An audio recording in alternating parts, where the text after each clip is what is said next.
بسم الله الرحمن الرحیم. ګرانو محترمو کتونکو، السلام علیکم ورحمت الله وبرکاتو. ګران دوستانو، خدای دې وکړي چې جوړ او روغ بیس او تیر درسونه مو هم پریکټیس کړي وي.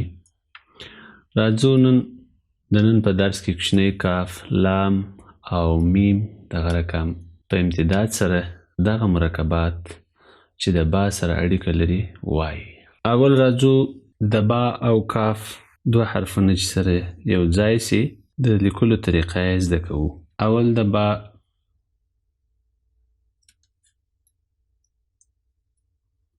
حرف دی، وروسته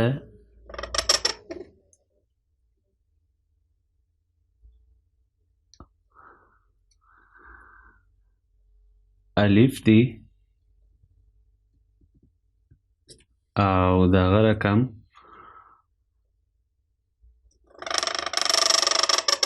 د با دامنه په داسې شکل سره.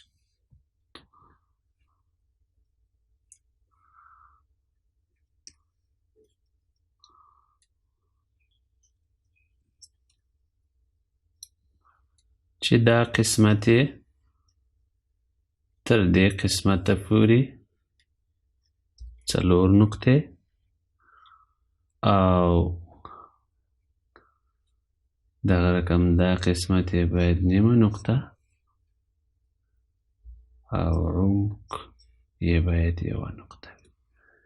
دوستانو، د با او لام حرف دی په داسې شکل سره لیکل کیږي. د با قسمت دغه رقم یې د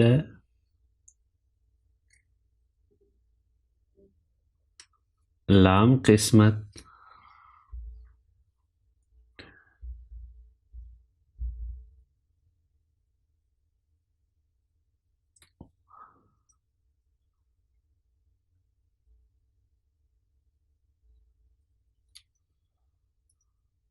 په همدې شکل سره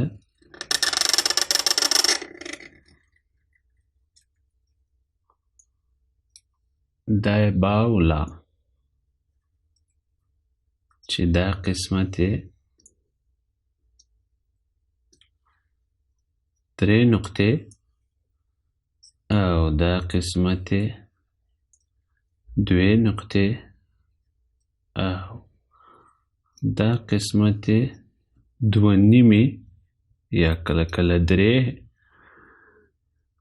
راځي.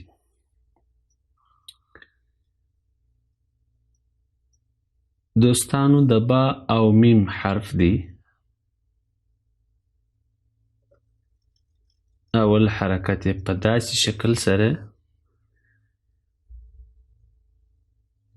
وروسته له هغه دوهم حرکت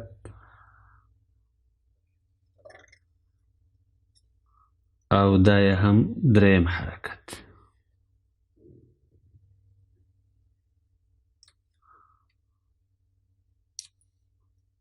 په همدې شکل سره دوستان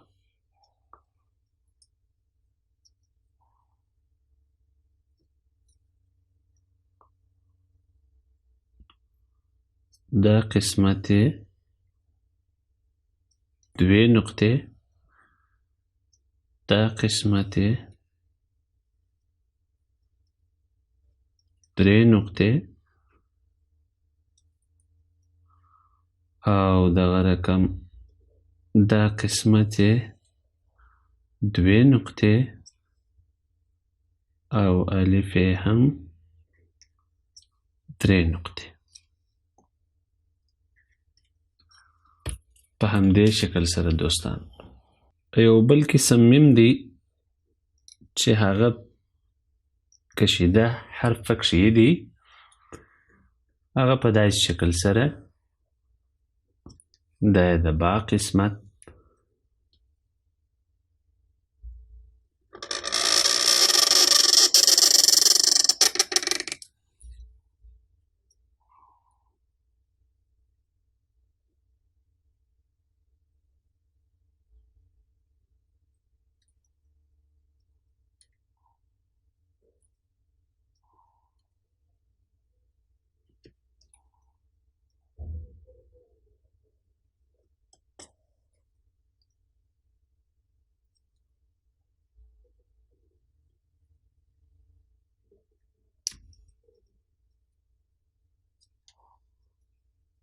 په همدې شکل سره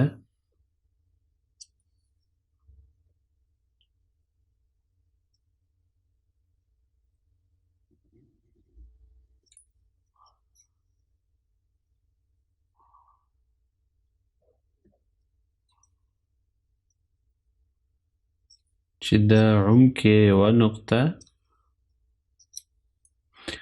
او ټوله 8 او یا هم 9 نقطې باید ځایو کې چې ځای ډیر فاته وي په هغه ځای کې باید 9 نقطې استعمال شي چې ځای ډیر وي باید اوږد سي 9 نقطې شي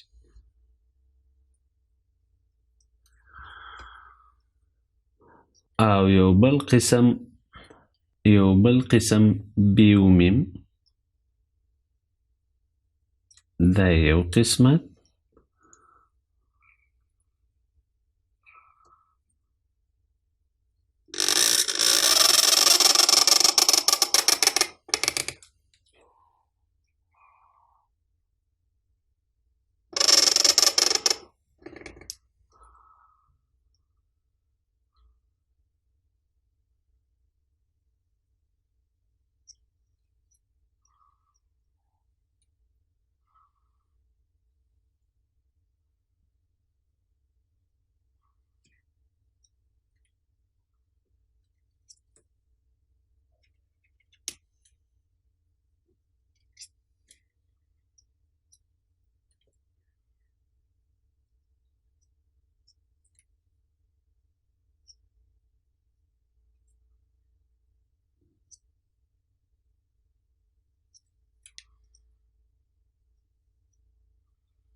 دا قسمت یوه نقطه عمق یې هم یوه نقطه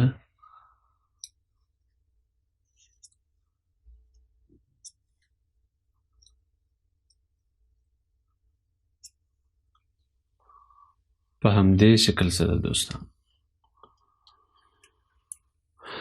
دوستانو تر دې ځای پورې مو خدای دې وکړي چې سر په خلاص شوی وي پر روانو درسونو کې به پر نورو مرکباتو حرفو باندې رڼا واچوو تر دې ځای پورې مو نور پر الله سپارم السلام علیکم ورحمة الله وبرکاته